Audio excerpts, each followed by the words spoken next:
પ્રધાનમંત્રી નરેન્દ્ર મોદીએ વિશ્વાસ વ્યક્ત કર્યો છે કે રાષ્ટ્રપ્રમુખ જો બાઇડેન સાથેની તેમની બેઠક ભારત અને અમેરિકાની વ્યાપક વૈશ્વિક વ્યૂહાત્મક ભાગીદારીને વધુ ગાઢ બનાવશે.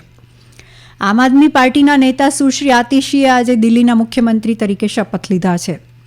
રાષ્ટ્રપતિ દ્રૌપદી મુર્મુએ નવી દિલ્હીમાં છત્તીસગઢના બસ્તર ક્ષેત્રમાં માઓવાદી હિંસાનો ભોગ બનેલા લોકો સાથે મુલાકાત કરી.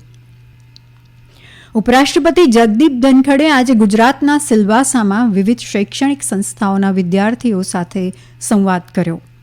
કેન્દ્રીય ગૃહમંત્રી અમિત શાહે કહ્યું છે કે સરહદો પર શાંતિ છે અને જમ્મુ સરહદ પર લાંબા સમયથી યુદ્ધ વિરામનું ઉલ્લંઘન થયું નથી.